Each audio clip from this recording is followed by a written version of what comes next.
labai Rūtai už gražų pristatymą ir man didelė garbė iš tikrųjų pradėti šią teorinę dalį ir didelė atsakomybė. Tai teko ruoštis irgi nemažai, bet tam ruošiausi jau 30 metų nuo savo, turbūt, gal daugiau jau kaip 30, nuo savo veiklos pradinėje mokykloje pradžios.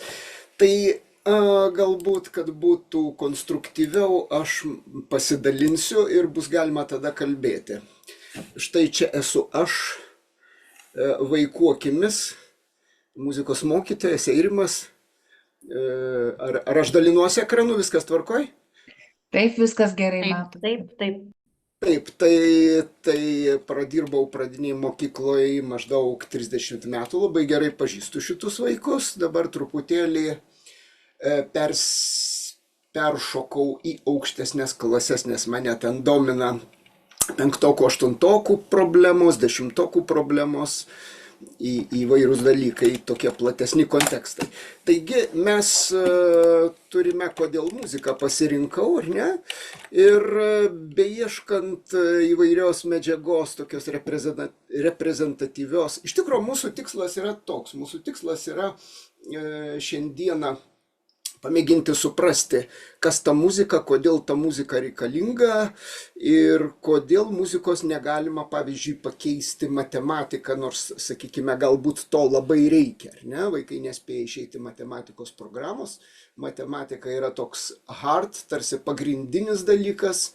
Menai kol kas vis dėlto tokioj mūsų pedagoginiai sąmoniai tarsi antrinis dalykas, bet štai keletas sentencijų iš įvairių autorių, tarkim Nyčė, gyvenimas be muzikos būtų klaida. Bob Marley, vienas geras muzikos bruožas, kai ji tave užgauna, tu nejauti skausmų. Sakykime, Jimis Hendriksas, muzika nemeluoja.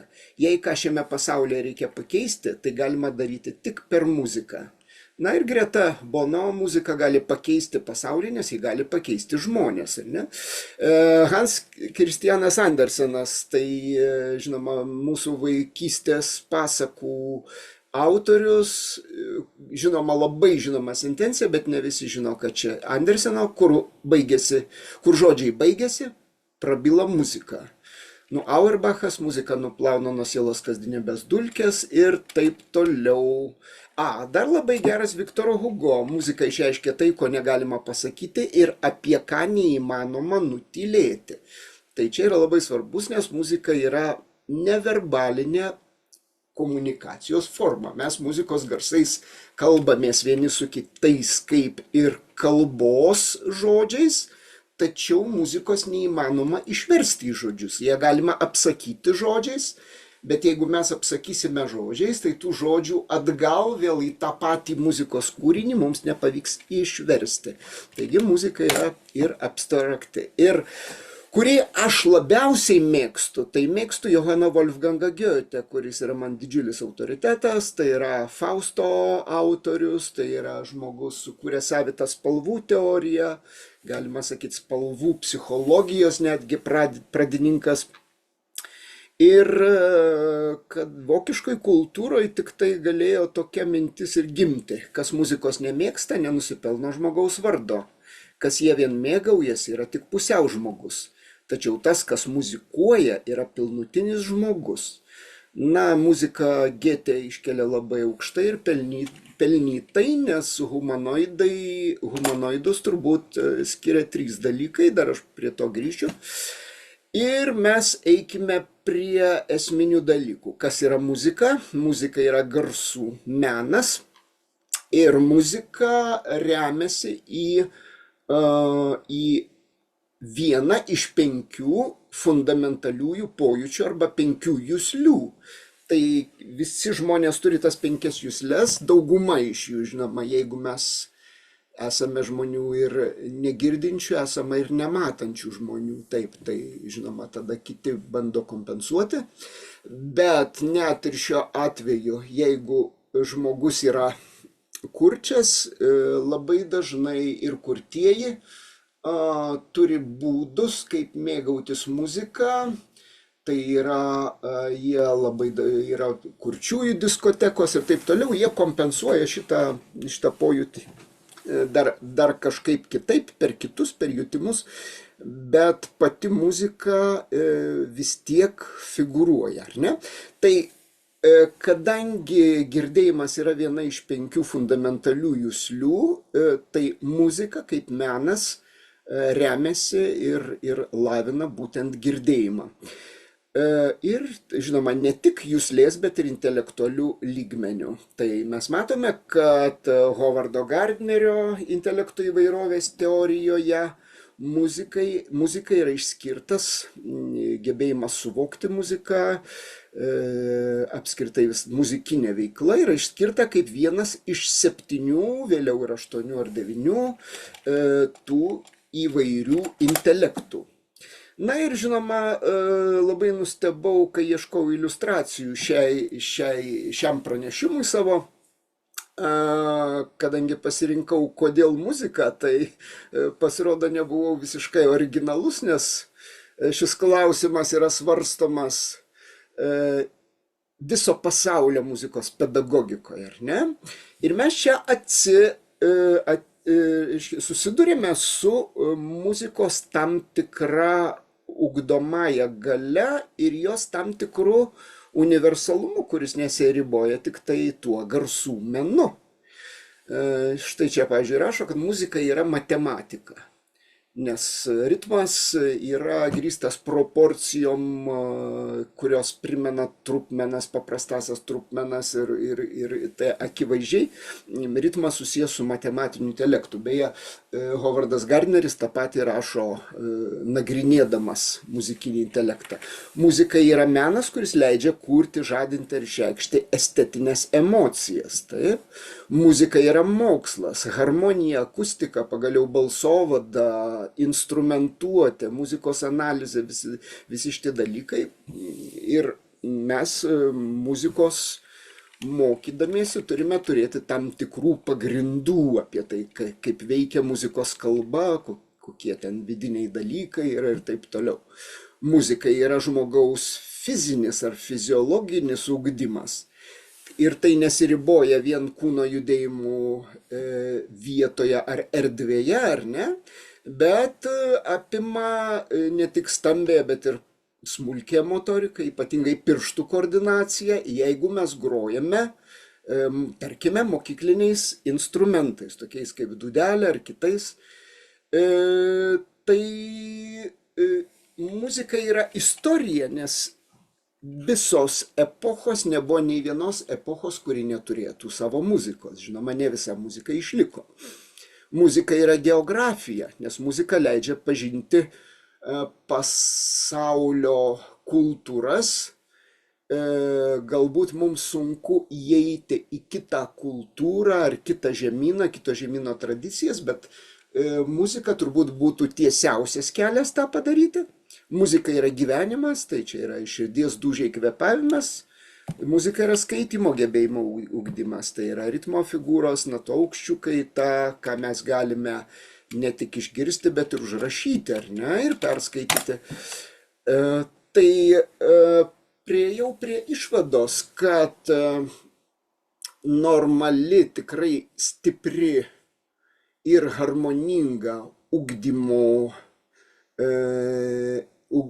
sakykime, ugdymo koncepcija arba, sakykime, taip, netgi ugdymo planas, dalykinis ugdymo planas turėtų, kaip sak, mes išskiriam tos pagrindinius ir nepagrindinius dalykus. Labai dažnai būna toj retorikoje tiek viešojoje retorikoje, ugdymo pokalbiuose ir įvairiuose kontekstuose labai dažnai yra tie kietieji arba pagrindiniai dalykai, kuriais neabejotinai yra matematika ir kalbos, ir paskui matematika remiasi tikslieji mokslai. Kalba apskritai yra universalus, bet mes vakar dar kalbėdamiesi su Rūta ir tardamiesi apie ką mes pristatinėsim, ką mes akcentuosim šiandien, priėjom tokios bendros išvados, jinai patvirtino, kad galima mąstyti ir taip, kad yra trys fundamentalios universalios simbolinės kalbos. Tai yra kalba kaip gimtoji kalba, lingvistinės kalbos arba natūraliosios kalbos. Tai yra matematika kaip tam tikra universali simbolinė kalba, kuri leidžia mums abstrakčiai mąstyti arba daryti abstraktaus mąstymo operacijas. Kalba leidžia komunikuoti ir muzika kaip trečioji universalioji sistema, kuri būdinga visiems hominidams. Tai yra kitos beždžionių, žmogbeždžionių rūšis muzikos dėja neturi. Jie turi gestų kalbą, bet neturi muzikos. Tai yra stebėtina. Ir kita vertus, muzika būdinga visoms žmonių bendruomenėms, visose kultūrose ir visais laikais. Tai yra, mes neturime nei vienos, nei istorinės, nei kokios pigmėjų, nei Naujoji Gvinėja, Papua, kokios mažos genties, kuri neturėtų savo muzikos. Vadinasi, muzika yra universali. Kita vertus, dar ir vakariečių muzika yra tam tikra prasme tapusi universalia, nes mes visi naudojam tą pačią harmoniją, tos pačius instrumentus ir tarkim gali italas, suomis, prancūzas ir tarkime koks nors brazilas susėsti į styginių kvartetą ir pagroti Haydną, ar ne, nes jie turi tą pačią kalbą, jie gali susikalbėti, nors jie galbūt ir nekalbės, neturės bendros kalbos. Tai ir kuo toliau domiuosi muzikos ir matematikos analogijomis, nes mane domina ir muzikinio ugdymo įtaka vaikų matematiniams gebėjimams, aš randu vis daugiau informacijos, kad ir matematikai svarsto apie tai, kad ir matematika esanti muzikali, ir kalbėdami apie matematiką kaip universalią kalbą, jie remiasi muzikos analogija. Tai kad atseit matematika tokia pat universali kaip ir muzika. Tai ir toliau gal einame prie tokių jau arčiau esmės. Tai kaip mums muzika nėra tik priemonė. Žinoma, muzika yra ir vertė savaime, tai yra pati muzika mums daug ką reiškia. Kita vertus, muzika gali labai smarkiai padėti, ypatingai pradinėme ugdyme, ir dabar, kai prasidėjo įtraukusis ugdymas, kartais muzika gali būti tokia jau kaip vos negelbėjimosi ratas, labai svarbi priemonė, ar ne? Tai aš norėčiau pakalbėti apie muzikos ryšį su kalba ir muzikos ryšį su matematika. Pirmiausiai, muzikos ryšys su kalba, tai yra bendra kilmė. Muzika ir kalba kilo iš to paties šaltinio, ta hipotetinė, archainė tokia muzo kalba, kuri buvo tarsi vienis, kuri vėliau išskilo. Viena šaka tapo muzika, kita tapo kalba. Tai mokslininkai vis daugiau apie tai kalba, apie muzo kalbą ir muzo kalbos reliktus, tarkime, archainėse muzikose ir panašiai. Muzika ir kalba yra panašios savo struktūra. Ir vienos ir kitos susidaro iš garsų, tai tik tai garsai vienur yra fonemos, tai yra balsės priebalsės, o kitur yra sonemos arba gaidos, kaip mes sakom, skambantis garsai, ar ne, turintis muzikinę reikšmę. Tai žinoma, kad žodžiai kalboje vaidina tokį pat vaidmenį kaip motyvai muzikoje, tai yra toks motyvas, mažiausias muzikinis darinys, kuris kaip žodis, ar ne. Žinoma, frazės yra ir muzikoje, ir kalboje, ir sakiniai yra muzikoje ir kalboje. Na, toliau vėl kalbos ir muzikos ryšys, tai yra muzikos ritmas. Mes turime ilguosius, trumpuosius skiemenis, mes turime nekirčiuotus ir nekirčiuotus skiemenis. Ir kuomet prasideda poezija, tai yra, kada konstruojamos poetinės pėdos, bet nenusiminė bailiai kastyčio vyrišką krūtinę, akių tik žiebė spinduliai ir jėga tryško begalinę, ar ne? Tarkime, Maironio. Tai mes iš karto girdime, kad kalba pereina į muzikinį lygmenį. Kalba tampa muzikali, kalboje atsiranda prozodija, tai yra ritmingas skambesys, intonuotas skambesys. Na ir muzikos nauda neabejotina mokantis gimtosios kalbos. Tai žinoma, kad ir literatūros tam tikrą dalį sudaro dainuojamoji tautosaka, bet ne vien tai, tarkime, dauguma mįslių, patarlių yra rimuotos ir turi tam tikrą ritmą, ar ne? Ir žinoma, kas mokėsi yra svetimųjų kalbų ir jeigu mokytojai panaudoja muziką, tai visi esame, tikriausiai daug kas tą išbandę, esame patyrę, kad mokantis svetimosios kalbos per dainą, žymiai greičiau tu gali išmokti nemažus svetimos kalbos tekstus. Aš, pavyzdžiui, asmeniškai mokiausi latvių kalbą per latvių dainas. Ir tai veikia, ir tai vyksta labai greitai. Mano paties patirtis dirbant su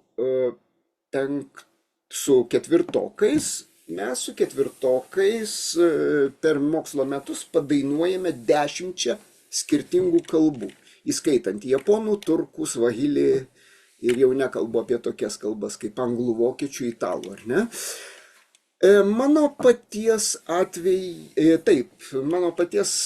tokia pora patirčių, dirbant su vaikais turinčiais specialiųjų poreikių. Turėjau vieną berniuką, kuriam sunkiai sekėsi artikuliuoti balsės priebalsės, tai yra skardžiasias duslesias, darė daug rašybos klaidų, jam gana sudėtingai sekėsi. Ir mes vis dėlto žinoma, jam ir muzika sunkiai sekėsi dėl tam tikrų priežasčių, nes mes daug muzikuodavome mokykliniam dūdelėmis. Ir kas atsitiko, aš truputėlį pasilikdavau šiek tiek po pamokos pabaigoje jau vieną per pertrauką. Na ir po vieną pirštą mes mokėmės, jis prastai dengdavo skylutes, žodžiu, dėl ko neišgaudavo garso.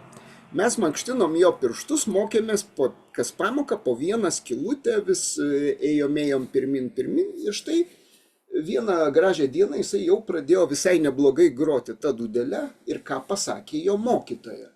Sako, žinokit, šitas vaikas padarė proveržį ir lietuvių kalbos rašyboje. Tai pasirodo, kaip smarkiai smulkioji motorika susijusi su kalbos dalykais. Žinoma, muzika ir matematika taip pat yra labai, labai svarbu ir iki tiek svarbu, kad muzikavimas lavina apskritai intelektą žmogaus, įskaitant ir matematikos gebėjimus, bet tai vyksta nebūtinai tiesiogiai. Leibnicas yra pasakęs, muzika tai slaptosios sielos aritmetinės pratybos, kuomet ji nežino, jog skaičiuoja. Tai kitaip tariant, pati muzika, kai mes klausomės muzikos, vyksta labai tokie įdomus dalykai smegenyse. Jeigu mes grojame instrumentu, tai tie procesai dar sudėtingesni, dar daugiau yra įvairių sąsajų tarp skirtingų pusrutulių ir skirtingų smegenų sričių. Čia atskira paskaita galėtų būti. Muzikos ir matematikos sąsajos nuo Pitagoro laikų yra. Na ir jau visą kitą pasakiau. Tai yra intervalai, aritmetiniai santykiai, harmonija, struktūros. Tiek muzika, tiek matematika yra struktūros ir modeliai. Vienur yra skaičiai ir garsai, vienur yra skaičiai, kitur garsai. Taip.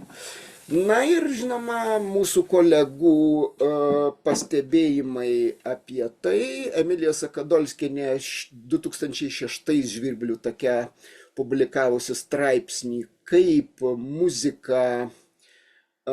muzikavimas, šokis ir, reiškia, kiti menai, aktyvi meninė veikla kaip vis dėlto veikia kognityvinius vaikų gebėjimus. Ir jinai parašiusi tokį yra straipsnį.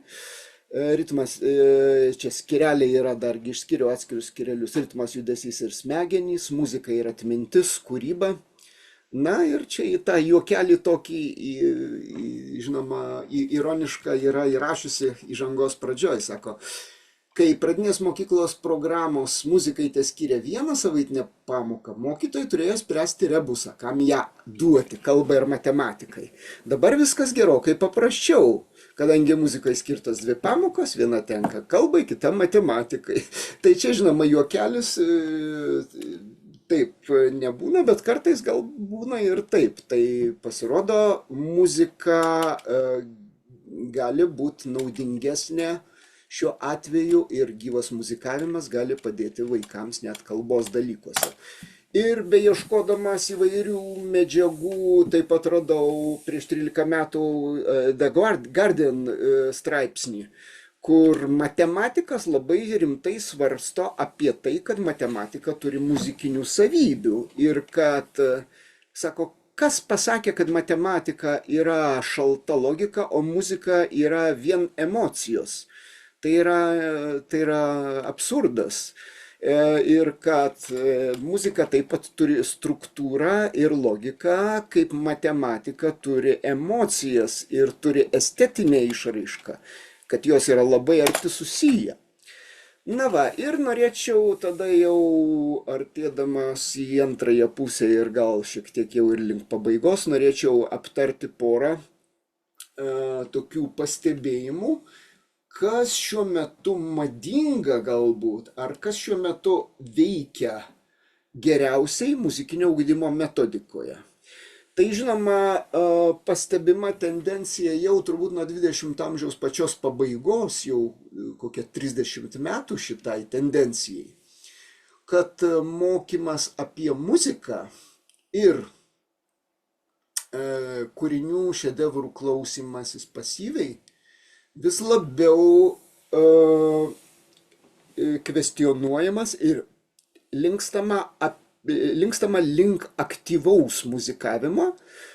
Tai yra, toks yra klausimas, ar mokyti apie muziką, ar mokyti muzikos, ar ne? Tai čia yra labai svarbus dalykas. Mes, žinoma, mokome per muzikos pamokas įvairiai ir apie muziką, ir muzikos, ir vaiką ruošiame muzikai, ir muzika naudojama kaip vaiko ugdymo tokia platesnė prasme priemonė. Tačiau jeigu, sakykime, jeigu pabandykim žodį muzika pakeisti žodžiu matematika. Ką mes darom per matematikos pamokas? Ar mes mokome matematikos, ar mes mokome apie matematiką? Aš manau, kad klausimas skamba absurdiškai, ar ne? Žinoma, mes galime praturtinti matematikos pamokas kažkokiais faktais apie matematikų biografijas, ar ne, apie Pitagorą, apie pitagorietišką gyvenimą, Pitagoro filosofiją. Bet klausimas, ar tikrai tai padės mokytis matematikos. Tai sukurs kontekstą ir suintriguos vaikus, žinoma, taip. Tai lygiai tas pats yra su muzika. Žinoma, žavu yra pikantiški visokios smulkmenos iš kompozitorių gyvenimo. Jos vaikus įtraukia, jos suintriguoja. Bet tikrai ar kitą kartą, tarkime, visai kitą vertę turi pasikalbėjimas apie Beethoveno gyvenimą ir pasiklausimas jo kūrinių. Ir visai kitą vertę turi, kad ir adaptuota kažkokios melodijos pabandymas pagroti ar išilginę fleitą, ar klavišais, ar rinkti pirštai su kulele. Tai va, kita tendencija yra tai, kad vis daugiau atsiranda įvairių instrumentų klasėse ir populiarėja būtent mokykliniai instrumentai ir instrumentinis muzikavimas. Tai tas prasidėjo gana seniai nuo orfo mušamųjų, tik tai aišku, orfas iki Lietuvos labai sunkiai prieina, sunkiai atkeliauja, nes tai brangus malonumas. Bet kita vertus, tokie dalykai kaip, tarkime, mokyklinė dūdelė, ar ne? Aš dabar turiu tokį dalyką kaip mokyklinė dūdelė. Iš esmės tai yra fleitos variantas. Tik tai reikalas koks yra. Jeigu fleita groti pradinukams yra gana keblu dėl tam tikrų įvairių priežasčių, sakykime, reikia uždengti ir nykštį, štai nykštį, nykščio skylutė ir dar 7, tai šita mokyklinė dūdelė yra iš eilės gama, labai sistemingai galima ją mokytis. Tai yra žinoma ir toniniai vamzdžiai, ir ateina ukulelės, beje, nuo dūdelės labai lengva pereiti prie fleitos 5 klasėje, nuo ukulelės, pavyzdžiui, jeigu 5 kokioje ar 4 pradedam ukulelę, tai jau vaikai užaugo 8, jie nori imti į rankas gitarą. Ir tai yra tikras faktas, aš esu įsitikinęs, kaip mokymas ukulele paskatina vaikus. Kita tendencija yra daugiakultūriškumas, etnomuzikos svarba, aišku, dažnai bandoma kalbėti apie tai, kad tegul vaikai išmoksta bent lietuvių liaudies dainas, ar ne? Aš sakyčiau, viens kitam neprieštarauja, kuo mes kita vertus pradeda vaikai netgi labiau savo tradicinę kultūrą vertinti, kai pamato įvairovę kitų kultūrų ir kai suvokia, kad, pavyzdžiui, sutartinės yra toks pasaulinio lygio reiškinys. Žinoma, smarkiai stiprėja kūryba ir pačių vaikų kūrybos, mokyti improvizuoti, mokyti kurti, mokyti aranžuoti. 2 akmenukų pakanka pridėti prie paprastos dainos. Tarkime, skrido, skrido, 2 karveliai, vynas mano žaliasai. Tarkime, mes pridedam kažkokio ostinatinį ritmą prie jau esamos melodijos, tai bus aranžavimas. Ir žinoma, natų rašybos adaptacijos, tokios kaip rankų ženklai, pirštų penklinė, kuomet mes rodome, reiškia, kur yra sol, mi, ar ne. Tokie dalykai. Ir žinoma, jau aš visiškai einu į pabaigą, žodžiu, patvirtina naujos muzikinio ugdymo filosofijos, tai kad muzika yra tai, ką mes darome, tai aktyvi žmogiškoji veikla, muzika neatsiranda iš nieko, tai nėra kūrinių sankaupa, tai yra veiklos ir mes einame klausytis į filharmoniją atlikėjo ne vien ką jis groja, bet ir kaip jis groja, mes norime į patį pasižiūrėti jo išraišką, ar ne? Ir Davidas Eliotas sako, kad būtinai reikia įtraukti įvairius atlikimo, improvizavimo, komponavimo modusus aktyvius. Na, žinoma, mes čia šitą galbūt praleisiu. Čia jau mano patirtis, kad vaikams natų rašybą galima pritaikyti ir vaikai puikiausiai susidoroja, kada natų raštas ir užduotis, kurias mes jiem keliame, atitinka jų jėgas, tai čia galbūt nežiūrėsim. Ir žinoma, įvairios kūrybos užduotys, ruošiniai, kur vaikai galėtų dėlioti ne nuo nulio, sakykime, ne nuo nulio, bet, reiškia, dėlioti tarsi Lego kaladėles, įvairūs kitų menų įtraukimo būdai, kaip pavaizduoti įvairias muzikinės formas. Ir jau mano laikas baigėsi, aš vietoje išvadų noriu pasakyti, kad yra viena fantastiška knygutė skirta vaiko muzikos kūrybai ir perduodu brangiai kolegiai Rūtai ekraną ir ačiū labai. Šiandieną su jumis norėsiu pasikalbėti apie skaitmeninį turinį muzikos pamokose. Labai tikiuosi, kad nenuvilsiu ir galbūt kažką naujo išgirsite. Visas šiandienos mokymas ir mokymasis juk nuolat keičiasi Ir pamokose vis dažniau naudojam informacinės technologijas ir dirbam jau pagal atnaujintas bendrasis programose, o tose pačiose programose juk akcentuojamas skaitmeninių kompetencijų ugdymas. Ir netgi tos pačios atnaujintos bendrosios programos, metodinės rekomendacijos ir netgi turinio įgyvendinimo priemonės yra pateikiamos skaitmeniniu būdu. Todėl šiandien ir kalbamės apie skaitmeninį muzikinį ugdymo turinį. Na, o aš esu Jurgita Turlienė, turbūt žinote, kad dirbu Vilniaus Maironio progimnazijoje ir į skaidrį įsidėjau svetainę, savo asmeninę svetainę, kurią šiandien ir norėsiu pristatyti. Taip pat elektroninį paštą, kad jeigu kiltų klausimų ir norėtumėte kažko paklausti, ar nerandate, ar pasiklydote, tai tikrai drąsiai galite rašyti ir klausti. Taigi keliaujame tolyn ir apie tą skaitmeninį ugdymo turinį. Tai jau turbūt susipažinote su e-mokykla, tenais yra pateikti ilgalaikiai planai ir kuo aš džiaugiuosi, kad šiais metais, šį rudenį, rugsėjį tiksliau, atsinaujino ugdymo planai, jie buvo papildyti ir kodėl dabar aš drąsiau kalbu apie savo asmeninę svetainę, tai tuose ugdymo planuose, pasidalinsiu, turbūt matote, tikiuosi, kad matote ilgalaikį planą, kaip tik šiandien atsisiunčiau ir ilgalaikio plano pabaigoje, čia yra 1-2 klasiai, yra pateikiama mokymosi turinio temų padengimas. Tai labai džiaugiuosi, kad, kaip ten džiaugiuosi, bet tiesiog, kadangi pamačiau savo svetainę ne vieną kartą, kad rekomenduojama prie įvairiausių temų, vos ne kas antroje temoje, tai galvoju, galbūt ir, galiu nesipuikuodama kalbėti, kad nesakytų, oi, čia dabar savo pasidarė, tai dabar nori visiems parodyti. Tai šita svetainė yra pasiekiama visiems laisvai, adresas labai paprastas, tiesiog parašius Jurgitos muzika LT, galima čia nukeliauti ir aš norėčiau truputėlį nukeliauti, noriu paklausti, ar pasikeitė ekranas, ar gerai pasidalinau, matosi? Taip, viską matom, Jurgita. Ir kuklintis nereikia, reikia drąsiai, už tokius didelius darbus reikia drąsiai ir atstovauti. Ačiū, Rūta. Tai kasgi toje svetainėje yra ir kas galbūt padėtų mokytojams, tai šiandieną norėsiu parodyti tai, kas labiau tiktų pradinukams. Tai ir keliaujam iš eilės, štai yra toksai meniu juostoje dalinumas ir atkeliavus į mokymo priemonės, pirmiausia pamatysime virtualias knygas.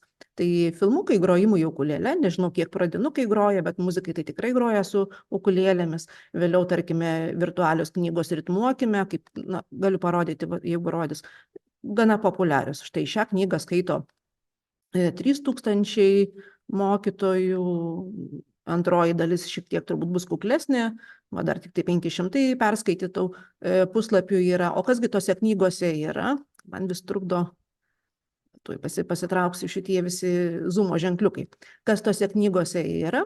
Tai, tarkime, štai ritmai su puodeliais, su natomis, patiems mažiausiams, gal pirmokėliams, kurie dar natų nepažįsta, kūno perkusijos pratimai, ritmai su perkusiniams vamzdžiams. Tai kaip tie filmukai atrodo, labai trumpai tikrai daug nerodysiu, tarkime, ritmuojame su puodeliais, įsijungiu pratimą. Ir garsą išjungsiu, kad netrukdytų kalbėti. Tai man nieko daugiau ruoštis pamokai nereikia. Čia yra visa lėta instrukcija, kaip ką daryti, kaip ploti, štai su pakartojimais, greičiau, lėčiau, vėliau, štai čia vis dar mokomasi. Štai vėliau skamba muzika, kurios, aišku, jūs dabar negirdite ir rodoma, kaip reikia daryti. Ir vaikams tikrai labai patinka, sėdi priešais ekraną, viską mato. Nuorodą galima nusiųsti į namus, jie gali pasikartoti.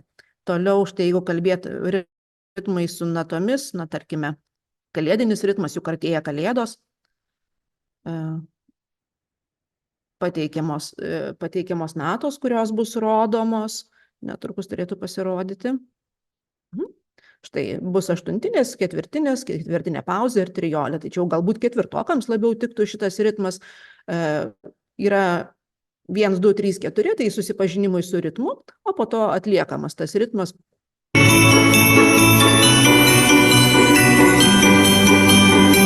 Ne veltui rodau kalėdinį, nes jau aš įsivaizduoju, kad muzikos mokytojai pradeda ruoštis, galvoti apie kalėdinį repertuarą. Tai ritmų, kaip matote, yra ne tik tai kalėdinių, bet yra ir kitokių. Tarkime, patiems mažiausiams pirmokėliams, kurie dar tik tai susipažįsta su ilgais ir trumpais garsais ir rugsėjį, spalio mėnuo, kada dar nežino tų natelių, tai galima pateikti ir kitokį filmuką, kur kur nykštukai. Didelis nykštukas ir mažas. Didelis nykštukas ilga nata, tarkime ketvirtinė, mažas nykštukas aštuntinė. Tai vaikus tikrai įtraukia tokie filmukai, juo labiau, kad jūs pasižiūrėkite į mokinius, pateikite tekstą, mokomąją medžiagą, bet kokią vadovėlyje, atspausdintą popieriaus lape ir pateikite visiškai tą patį, sakykite, vaikai šiandien naudojamės planšetėmis. Pasižiūrėkit, kaip jų akis sužibs. Tai tie patys filmukai irgi labai pritraukia tuos mokinius. Toliau galiausiai kūno perkusijos pratimėliai, kur yra parodomi mokiniams sutartiniai ženklai. Sutartiniai ženklai, visuose pratimuose dedu visą laiką tuos pačius sutartinius ženklus, kad mokiniams būtų lengviau įsiminti. Ir po to jie šauniai ritmuoja. O fone skamba dainelės muzika, tai jeigu kas moka tą dainelę, o aš tokiu būdu ir mokausi dainelės, beje, mes paritmuojame keletą kartų kūno perkusijos pratimą, o tada jau ir dainelės tekstai išmoksta, ypatingai kokie pirmokėliai, kurie dar visiškai neskaito.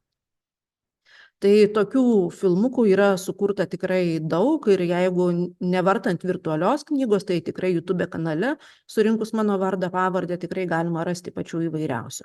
Vėliau, štai tarkime, noriu groti mokyklinę dūdelę, atsidarau knygelę ir čia bus įvairaus lygio kūrinėlių. Vieni kūrinėliai galbūt sudėtingesni, štai šitas baladė Adelinai tikrai žinomas kūrinys, tai aš jį groju su trečiokais, ketvirtokais, tarkim tie, kurie pirmą kartą laiko rankose dūdelę, puikiai tiks Lėlytės sapnas, kuris yra iš viso tik tai iš 2 natų, ar Ežiuko valsas, kur yra 3 natos, dūdelę grojant labai paprasta 0, 1 arba 2 pirštukai. Tai vienus filmukus paruošiu su skaičiukais, kad mokiniams suprastų, kokia nata, kokį skaičiuką reiškia.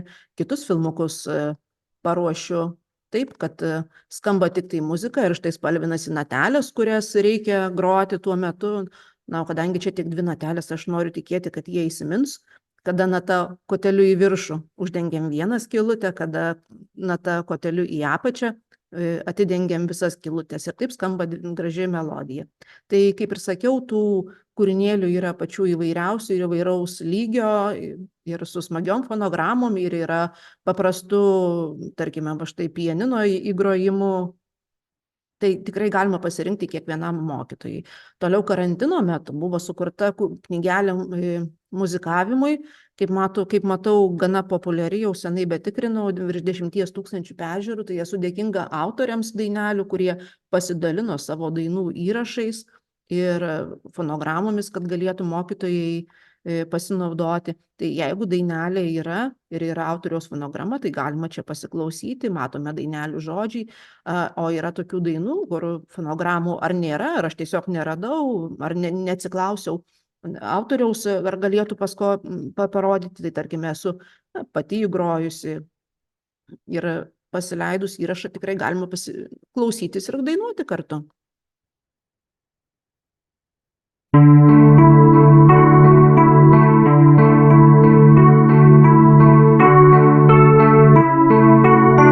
Tai tų įrašų esu padariusi įvairiausių, yra pianinas, yra štai čia tikrai turėtų būti kanklių muzika įrašyta ir žinau, kad tikrai turėtų būti ir daugiau su tų kanklių grojimu įrašyta. Kanklės yra dažnai naudojamas instrumentas mano pamokose, visą laiką turiu čia po ranka pasidėjusi. Toliau, keliaujant toliau, tikrai nevartysiu kiekvienos knygelės, kas norėsit atsidarysit ir pavartysit. Ir instrumentai pristatomi, ir supažindinama su pirmomis natelėmis. Vėliau galima rasti įvairiausių skaidrių, kitokių skaidrių, negu kad mes esame įpratę. Kuo man jos patinka, kad, tarkime, štai kalbame apie styginius instrumentus. Aš galiu susipažinti su tais instrumentais, pasiklausyti, kaip tie instrumentai skamba, o vėliau pabaigoje galiu pasitikrinti, kiek aš įsiminiau, peržiūrėjusi šitas skaidres, ir tą mokinį gali padaryti ir jeigu turite išmanų ekraną, kažkokią išmanę lentą ekrane, galima mokiniams pasidalinti nuorodą į telefonus, planšetes ir atsiųsti į namus. Tai štai mokinys bando atsakyti, tikrinasi ir atsakė teisingai ir aišku ploja ir džiaugiasi. Kuris iš šių instrumentų yra didžiausias, štai paimsiu, suklysiu ir matysiu, kad neteisingai, pabandysiu dar kartą. Tai šių skaidrių nauda tokia, kad ne tik tai ne tik tai, kad galiu susipažinti, tai yra puikia mokomoji medžiaga, bet kaip ir sakau, vaikams tikrai labai patinka, kada gali iš karto čia pat ir pasitikrinti, kaipgi jiems sekėsi.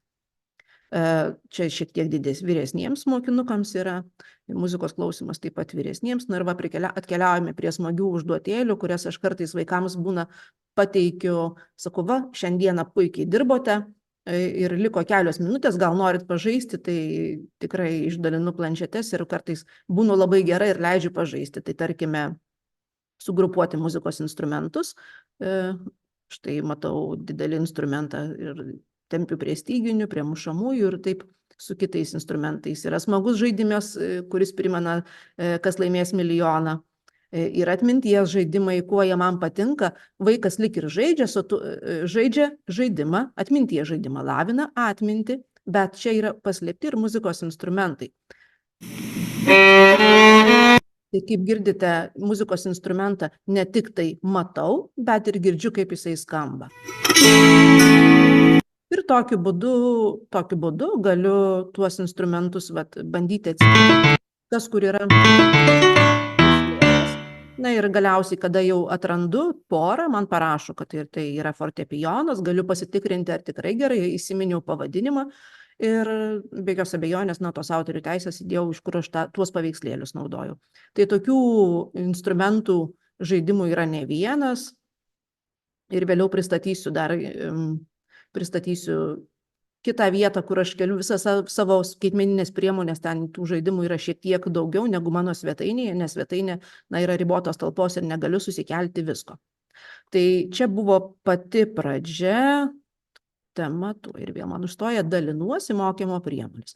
Toliau keliaujame į teminės užduotėlės ir galbūt jau kažkas jau šiandien spėjo pamatyti, kad, kalbant apie moliūgedinį, kurį visi švenčia Helovyną, aš gal taip nenoriu vadinti to Helovyno, aš jau taip moliūgediniu ir šiek tiek atsargiau į tai žiūriu. Tarkime, tema moliūgedinis ir ką mes su vaikais galim padaryti. Galima paritmuoti, galima išspręsti interaktyvias užduotėlės. Tarkime, aš tai matau nateles ir galvoju, koksgi čia metras, 2, 3 ar 4 ketvirtinių. Tarkim, pabandysiu, kad čia 2, pabandom, kad čia 4, kad čia 4. 3, 4, paspaudžiau bet ką, tikrai nežiūrėjau, ar teisingai spaudžiu ir iškart pasitikrinu ir matau, dabar net neįžiūriu, lyg tai gavau 8 iš 10, čia žalia, o štai paskutinėje užduotėlėje suklydau, raudonuoja. Tai tokiu būdu čia pat vietoje galiu tas užduotėlės ir atlikti. Yra ne tik tai užduotėlės, kad pasirinkti, galima štai muziką, pasiklausau muzikos. Ir bandau nustatyti metrą. Jeigu man šiek tiek neaišku, pasiklausau kitą muziką.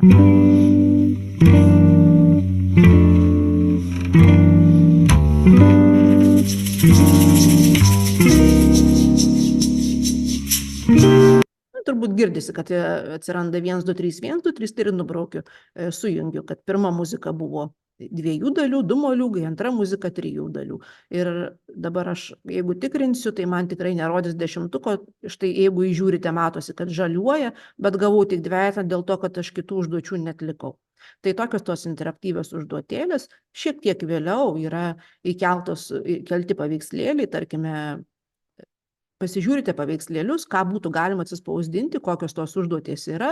Ir jeigu jūs manote, kad jūsų mokiniams tokios užduotėlės būtų naudingos, tai nukeliavus į apačią, galite atsisiųsti tas užduotėlės. Tai kalbant apie tas teminės užduotėlės, tai yra ir įvairesnių, štai metras ir moliūgai, čia jau visai kitos užduotys, negu kad prieš tai buvo įkeltos. Štai įtvirtinimui solės į, kurią šitą užduotėlę sukūriau supykusi ant savo antrokų, kai supykau, kad mokomės 2 mėnesiai ir niekaip nesugeba įsiminti 3 natų, tai prigalvojau įvairaus turinio, kad tik tuos vaikus sudominti ir pritraukti. Rankų ženklai, natos penklinėje, teminės apie rudenį, apie pavasarį, ritmo komponavimas, kažką panašaus mačiau, lyg tai ir daktaras Eirimas rodė. Tai tų užduotėlių 9 galybės. Jeigu kažkas tai atsimena mano nuotolinės pamokėlės, kada aš kėliau, tai nors jos yra 21 metų ir jos nėra pagal atnaujintas bendrasias programas, bet tikrai galima pritaikyti tą turinį, kuris buvo tuo metu ir daug kas tinka ir aš po šiai dienai dar naudoju, manęs kartais vaikai klausia, kodėl čia parašyta nuotolinė. Tai aš ir papasakoju, nes aš tai, kas čia yra įkelta nuo nuotolinio laikų, tai nieko nekeičiau, bet tikrai puikiai tinka, nes man atrodo, kad jeigu sukūrei, kas norės pasinaudos. Tada šiek tiek prabėgu apie tą Moodle, nes norėsiu apie tai plačiau pakalbėti.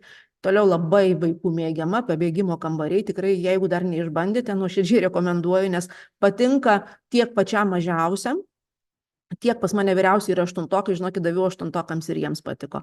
Tai užduotėlės, tarkime, apie muzikos raštą, yra instrukcija, ką čia reikėtų daryti, kad muzikos kabinete yra instrumentų, bet jie yra neryškus ir atlikus užduotis teisingai, tie instrumentai muzikos kabinete išryškės. Na ir, tarkime, keliaujame.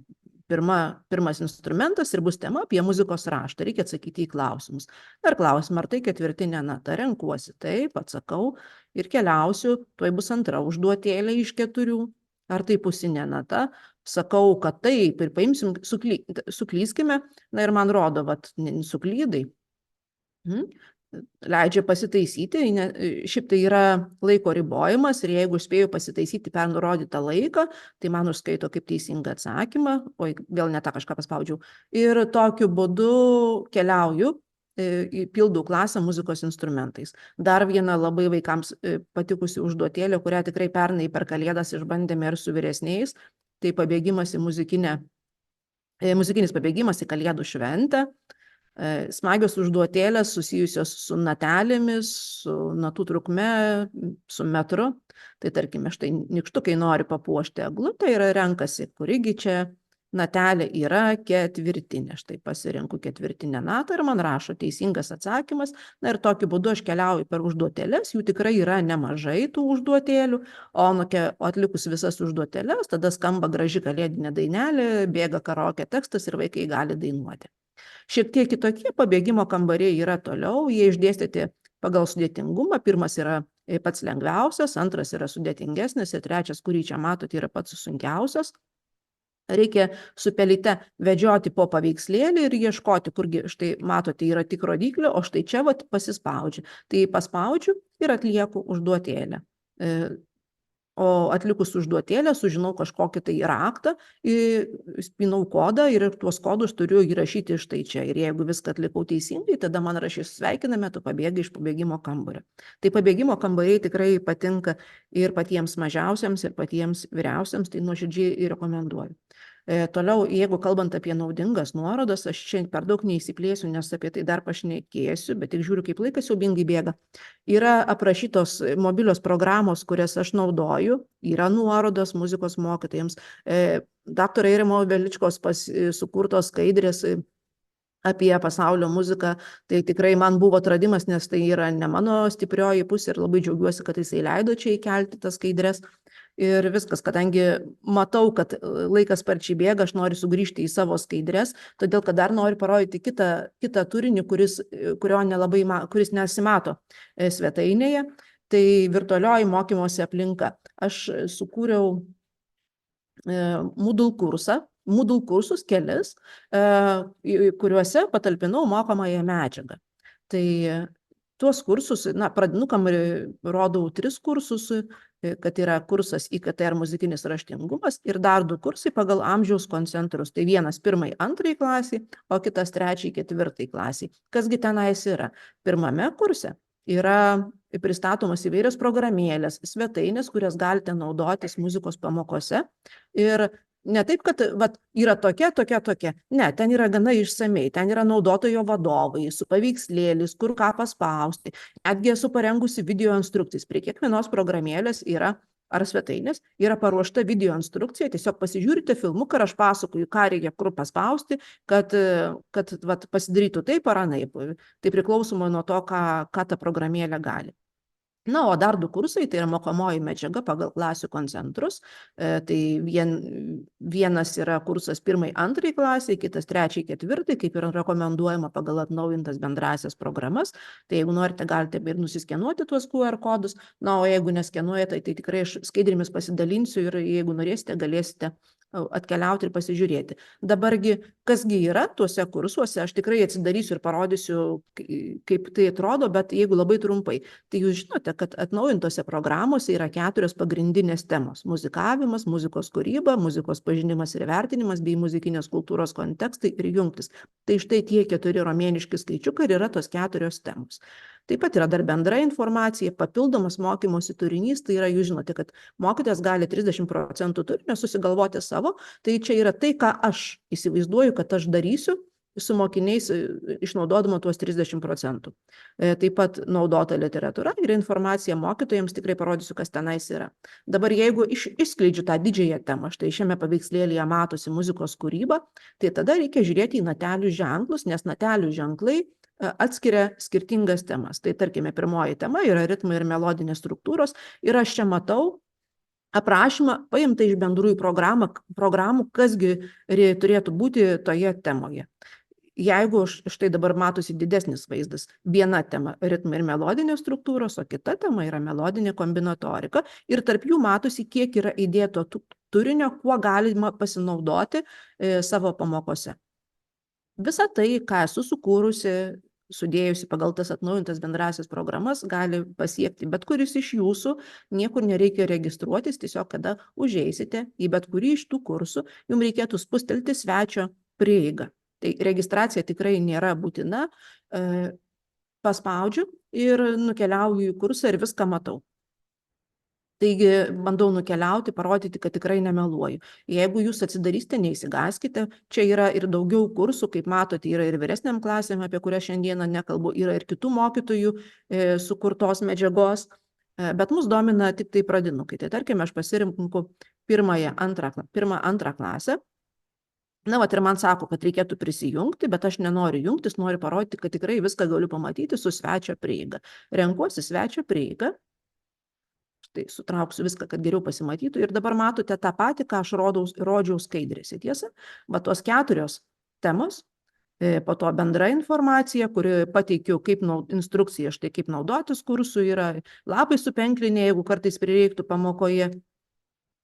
Toliau tas papildomas turinys, tai yra štai temomis atskirta, ką aš planuoju su mokiniais veikti su tais 30%, naudota literatūra, tai čia viskas aišku, informacija mokytojams, tai aprašytos kompetencijos pagal atnaujintas bendrasias programas, po to ilgalaikis planas, kaip aš įsivaizduoju jį tokį, čia įkeltas, o jeigu patiktų planas, tai tikrai galite atsisiųsti ir koreguotis pagal save, tai čia buvo mokytojų rekomendacijos, kažkada tai pristačiau aš pavasarį savo šitą kursą ir mokytojai sako, oi, kaip būtų gerai, kad galėčiau ir aš naudotis.